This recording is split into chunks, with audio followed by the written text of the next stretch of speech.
Hey everybody, it's Eric with What's in the Box Horror, and we're doing another Meet the Authors of Texas AuthorCon. And today we have RW Krpoun with us. How are you doing? Very good, sir. How are you? Pretty good. Donna was bummed that she wasn't going to be able to be on this episode, but she's on the East Coast, so she's a little later. So we will go through just you and I will throw out the first question, and that's where we ask everybody: do they prefer Jason, Michael, or Freddie? I'm definitely Freddie. I'm not really a. I've seen all three of the originals back when they were new, but I don't really only followed the Freddie franchise. Yeah, I think a lot of people lean towards Freddie because he's the only one that speaks, and so he's a little more charismatic and a little more, easy to relate to in the fact that he is, able to vocalize what his issues are. Hmm. Um, So then, do you have a preference when it comes to vampires or werewolves? I would say I'm more vampire. I prefer the vampire as an enemy rather than the traditional view of it, rather than the vampire as an anti-hero.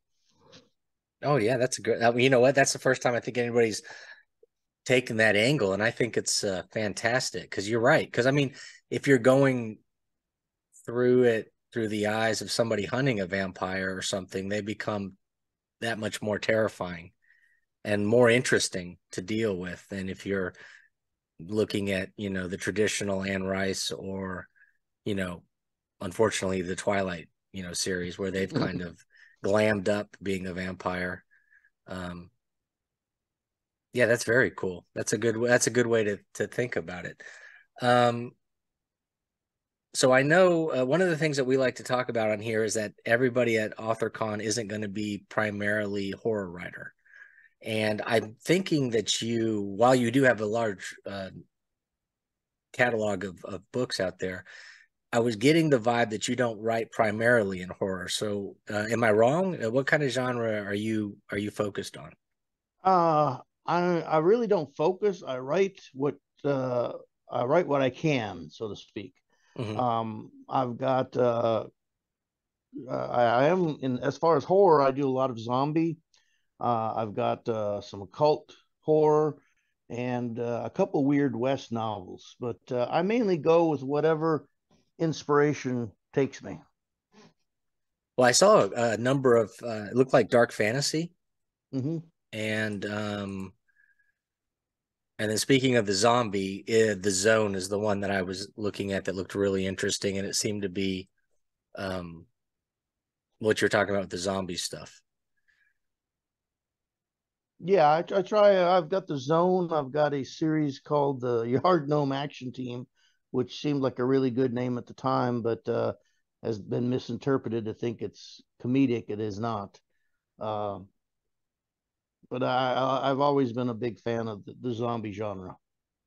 That's cool. So what kind of zombie do you like? What are we talking about? Are we talking traditional Romero, or are we looking at like the stuff that we've been getting more like the World War Z and all that? I'm a midway. I like a faster but not quite as frantic as the World War Z model. A little smarter perhaps, uh, or at least I can evolve into a little smarter. Okay, yeah, that's cool. And I think that's a better way of dealing with it. Gets kind of boring when it's just the one note, where they're Hmm. kind of just eating machines. And even though you would look at that and think, well, you could easily get past that kind of a foe, and then I mean the whole point is that they just continue to keep coming and they just eventually wear you out and overwhelm you, and that's how they win. But no, I Hmm. think it's 10 times more. I mean, I think that's what makes Return of the Living Dead so fun, is that they're smart enough that they're calling in for victims to come to the event. Yeah. They're doing all the things like that, and I think that makes that. I mean, of course it's funny, and so we enjoy Hmm. that aspect of it, but just the idea that they're able to scheme and plan makes it 10 times more terrifying, I think, than just the Walking Dead. Hmm. um Now, Donna was telling me that she just picked up Buffalo Riders, and I was Yes. curious what that was about. Basically, Buffalo Riders is a well, it's not slightly, it's a mix of alternate history and Weird West. And the premise is that the Civil War ended in 1864, and which ties into the main event. But in the 1870s, undead creatures riding what could be described as demonic buffaloes appeared on the Great Plains and basically cut North America almost in half vertically. And that's the backdrop against which the story plays out. Oh, that's awesome. That sounds really cool. Yeah, she said yeah, she just sent me a note today saying, "Oh, I just saw this title and it looked really interesting." And I was flipping through them and like I said, the zone looks really cool. And but then I saw that you had the Dark Obligations. And is that the first book in a Mhm. series? Yeah, that's a first book in a 5 book series. That's more of a traditional fantasy. Hmm. I also have the Grog series, which I'll be publishing the 5th book later this year. That is a dark fantasy. Yeah, I was gonna say that first cover. I was gonna ask you about that. That first cover is beautiful. I love that. And it does look like an interesting can you give me an overall idea of what Grog's about? Grog is the protagonist. He is a half human, half Ukar, basically say half orc for the purpose of discussion. And he's been raised to be a pit fighter, a gladiator from birth. And he's extremely accomplished in that area. And he is hired to serve as a bodyguard to a church woman on a mission. So the mission is more or less a traditional fantasy operation, but he's not the leader, he's just the muscle. So you're seeing a traditional fantasy adventure carried out through the eyes of a guy who's not educated in the mission, who has very limited view of the world, and so it's kind of a different viewpoint. Well, that's awesome. And it's always fun when you do that. Mm-hmm. Everybody's, 95% of the time people are writing from the hero's perspective. It's nice to kind of get the idea or to see the side characters get a little more love and kind Mm-hmm. of see how everything works through their vision or however the way life is shaped their thoughts and everything. And so, like you said, he's on this adventure, but maybe he's not there for the same reasons as the quote unquote hero of the stories. So Right. that's a great. So you said that's a 5 book series? Well, it's currently 4 editions are published, and I'm writing. I'm at about 60,000 words on the 5th book, so that should be coming out this summer. Oh, that's awesome. So how do you do that? Do you like to focus on one genre at a time, or are you writing a couple books at the same time, or are you just jumping around as it takes you, or do you have everything all kind of planned out what you're thinking about what you want to do? I have countless projects that I write about on a project. I hit a wall, I drop it, I go work on another one, and I write on that, and eventually they break out. For instance, Grog, I started 10 years before it was published, and it stalled. I went back to it. It stalled. I went back to it. And then finally I published it. Once you get a series going, I find it easier. But yeah, I work on a variety of projects all the time. Yeah, it's probably the best way to do it. That way, if you, like you said, you hit the wall, sometimes just taking a day off and focusing on a different genre will help you put the pieces together when you on the one you're having trouble with. I find the Exactly. same thing. Yeah, I did that. I wrote my Don Texas series about the same time I was working on. I started that series when I was finishing up my Victorian England book, Sins of the Past. So it was a broad jump. One's more like the story I wrote at the time was more like Texas Chainsaw Massacre. The other one's more like Sherlock Holmes Supernatural. So it's two totally Mhm. different mindsets. But I found myself when I stepped out of the box and I was able to then, see it a little clearer as I'm doing the other project. So sometimes I think Mhm. that's the best way to do it. I know some people though that'll focus on one at a time, and then maybe they'll do 3 or 4 works in that one genre they're looking at doing, and before they shift over to another genre, just to kind of I guess build up the library or whatever. Yeah, I envy people who can just take a project and run it start to finish. Yeah, I know, right? Sometimes it'd be nice to be able to do that. So when you are writing, do you have specific music or anything you like to listen to? We've kind of come up with the silent team and then the team that listens to something while they're writing. I currently have 43 playlists for writing to. I just vary them out. I just pick music based on, I guess, the inspiring factor. But yes, I listen to music while I write. I have to. Now, is the music that you're listening to, is it like traditional, like rock or something like that with the lyrics, or are you listening to more like scores or classical music, things like that, instrumental? I've got everything from Enya to Sabaton. It's whatever hits the button right. I can't explain it any better than that. Sure. And when you say listening for inspiration or whatever, are you thinking like you have music that's kind of geared towards the genre you're working on, or just music itself is inspirational to you and it doesn't really matter, it's just as long as it hits that note while you're writing, it helps? It's the latter. It's just certain songs put me in the mood to write. Oh, I got you. Yeah, for sure. Um, yeah, everyone. Normally I do instrumental. I like movie scores. Mm-hmm. Tap into whatever you're doing. Like you said, inspirational. You might listen to one of those, like Gladiator or Lord of the Rings or Mm-hmm. something like that, because it has that really good highs and lows, so that you can kind of tap into that. Sometimes I need, somebody singing in the background, even though I find that distracting. Every once in a while, it's nice to have a familiar song that maybe taps into something from your youth, or, just something that you remember positively that kind of helps you push through whatever it is that's stopping you from getting to that next word. Right.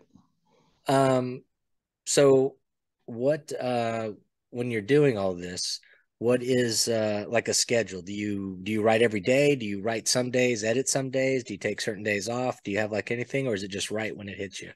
I try to write every day. The whether that's I can manage that or not is sometimes a problem. But yeah, ideally I write. I don't edit till I'm done. Although I tend to, before starting writing, I usually go back to a high point in the story and re-forward to make sure it's the connectivity is there. And I also edit while I do that. Yeah, I But think I'm more push through and get the words in first, and then worry about fixing things. I think I might be the same way, because and it's the more I do it, the more difficult that has become, because I do want to edit while I'm writing it, but Mm-hmm. I know that if I can just get the words on the page, Right. when I go the next time, it'll be so much smoother, and I need to stop wasting time trying to find the perfect sentence here when I know Yeah. I'll get it on the second go round or third go round. Let's just get the words down and get the ideas done, Right. and get the foundation. As I tell people when they ask, try and get, if I have a buddy that's just getting into it, and he's doing the same thing where he's focusing too much on the editing. And he's not even Mm-hmm. at the editing stage yet. It's like, no, you just need to get the words down. Let's just worry about the editing later. So, one of the questions we like to ask on here is favorite scary movie as a kid, and also maybe favorite scary book. Now, like you're in so many different genres and stuff. Is there like one particular book that stands out, like that got you interested in wanting to be a writer? I started writing when I was 4. So that I wouldn't say that, but my mother taught me how to read very early. But as far as a book that really jolted me into, I guess, high gear, would be The Drawing of the Dark by Tim Powers. I'm a huge Tim Powers fan, and that was the first of his books I've read. I don't know if it's one. I don't think it's one of his better known, but it is an amazing book. Is it? And I'm gonna guess it's fantasy. Am I? No, well, it's a historical novel. It's Tim Powers writes historical books with a supernatural element added. Oh, that's cool. And that one actually takes place during the siege of Vienna in the 1400s. All right, I'm gonna have to add him to the list. I know I have this weird sinking feeling that I'm supposed to know who he is, and that I'm failing as a reader here, not knowing who Uh, Tim Powers is. So, but I'm gonna put him on the list and check him out. That sounds. I'm a history major. I mhm. graduated history major, English lit minor. So, um, I'm big into anything history, And the fact that you've said that they add supernatural elements to me, that just sounds perfect. So Yeah, it's a I highly recommend it. He's made it big in that they've a couple of his books have become Hollywood movies. They used one as a basis for one of the Pirates of the Caribbean. okay, and you know what? You say that, and now I'm thinking maybe I do know who Tim Powers is, at Yeah, least through that, because I have yeah. seen all those. The name is starting to sound a little more familiar. Um, so you said you were working on the newest or the last, I guess, grog Well, in the it's series. not the last, but Oh, it's it's not? Okay. the fifth. No, There's the fifth. yeah. Um, any other projects you got coming up? Do you think do you have I'm anything hope that you're specifically planning for the event?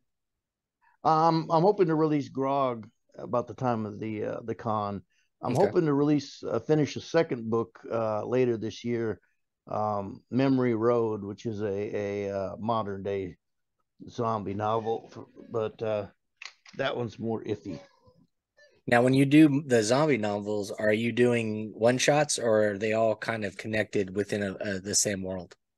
Uh, so far they've mostly been one shots. The Yard Action Team is an exception. It's a series, but I've got some I have a zombie novel called Zerk, which is very open to uh, expansion if it draws enough attention and I get a good idea.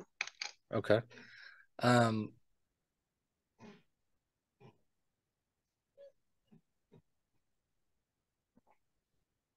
on the dark fantasy, um, when you go and do those, well, I guess my question is, I guess how dark is the fantasy when we get into these? Are you pulling the Uh, punches, or are they kind of like Robert Jordan, or are they, uh, um, I'm darker than Robert Jordan. I mean, it starts out with the protagonist Grog is both a slave. He's a half breed, so he experiences considerable I guess you'd call it racial bias. The violence is fairly intense, and he it's a very desperate times. Um, Now, how dark it is, I don't. Some of my reviews, Grog has over 1,100 so far, uh, say that it's that Grog is kind of childlike. So I don't know where that puts me exactly in the category. Yeah, I gotcha. And the reason I'm asking is that a lot of extreme horror writers and readers love fantasy, and Mm. um, it's sometimes it's difficult to find fantasy that will scratch that itch of some of the darker stuff. So it sounds really interesting. Yeah, I'm gonna have to throw that on the list and see if I can't grab a copy when we're there at the event. Um, Swing by the table, I'll give you one. oh well, First thank one's you. first one's free. Sweet. Yeah, I know, right? You're almost to five, so that's a good way to do it, right? Yeah. Um, so what was the first book you wrote? That one hadn't been ever published because it's a dog. But the first one I ever published was The Zone. Yeah, The Zone. Okay. Okay, and seeing that for some reason I was thinking that was a newer one. So that was the first one because you've Yeah, got quite a few books on Amazon. I thought there's so many cool things there. So I've got 25 currently. all right. It's hard to say because I had 8 novels gathering dust in binders when I stumbled on self-publishing through Amazon, Mhm. and so I didn't publish them in the order I wrote them. Oh, okay, yeah, that makes sense. Yeah, so the first one I published was The Zone, but the first one I wrote, I guess chronologically, would either be Dark Obligations or City of the Way. And is City of the Way That's science fiction. That is a alien invasion. That's my one foray into science fiction. okay. Well, that's really cool. I'm glad we brought it up then. So, alien invasion, like, are we talking like Independence Day, or is it more? Yeah, actually, it's a little like Independence Day. Insect-like creatures, um, invading Earth. They're not so technologically advanced that they simply overwhelm. So Earth is either dying slowly or winning slowly, depending on your viewpoint. Okay, yeah, that's very interesting, and that's awesome too. And that's one of the things that we like to point out. And I'm glad we're doing these sit downs and talking with all the authors because it just shows you even at at one table, there's a wide variety of things for you to find at Texas AuthorCon, and science fiction, fantasy, dark fantasy. Horror is going to be at a lot of tables, but we're going to have poetry, romance. There's going to be westerns, and it sounds like at your table we've got almost every genre we could think of represented at least once, and that's really cool. I think that's awesome that you've got all that out there. I have four lit RPG novels too. Oh, I don't know if you're really? familiar with that subgenre. Um, no, Basically, the gamer trapped in the game. right. Okay, yeah, no, that, yeah. You know what, I know what you're talking about, Mm. but I haven't read a ton. I guess the only one I've read, and I don't even know if it counts, would be Ready Player One. Does that count? Yeah, I believe that counts. It's Yeah. a fairly flexible genre, but yeah, it's basically that. I just did it on a whim, and it actually has been the first trilogy did very well. Okay, I was going to ask you, are they all tied together, or is it two different No, series? I've got a three-book trilogy and then a standalone novel. Uh, the three-book trilogy, the Dream trilogy, has done quite well. And do you want to go into depth about what that's about, what the series is about, other than the Not so much. That's a pretty niche genre, and I don't think it translates well to horror enthusiasts. You'd be shocked. Most of us do play video games, and a lot of us love that kind. In fact, Brian Barry and Nicholas Gray at Splatter Inc. Press is putting together a video game based horror anthology right now. So they may actually find all that very interesting. Um, and that's the cool thing about, I think that's the cool thing about readers. I mean, there Hmm. are readers that are very specific and they're only going to read the one genre or subgenre. But I have noticed in these discussions that we've had with the other authors coming, most of us are um, big fans of tons of genres, and maybe we just lean towards the horror aspect of it. I mean, I read a lot of stuff that takes place in the 1800s. I'm very big into Victorian Sherlock Hmm. Holmes stuff. I like that kind of thing, westerns, and I'm really big into like Nelson DeMille and all that kind of stuff too. So, um, in fact, I found myself rarely reading horror anymore, except for the indie horror stuff. I can't remember the last time Stephen King. I've read Yeah. him. Needful Things was the last new thing I've read of him, and I will reread some of the older ones that I've enjoyed. But for the most part, I'm not reading horror unless it's somebody I know in the indie world. Hmm. Um, so if anybody's looking for your stuff, is there anywhere to look other than coming to Texas AuthorCon or Amazon? Do you have any other place? No, I'm strictly Amazon. I'm in their select program, and so they handle all my work. But Sweet, the Kindle Unlimited. yeah, Kindle Unlimited, yes. Very cool. Okay. So what we'll do is we'll put links below and we'll have everything ready. And I just thanks for coming on and talking to us. And I can't wait to meet you face to face at Texas AuthorCon. Looking forward to it. Thank you very much for inviting me. Yeah, thanks for coming on.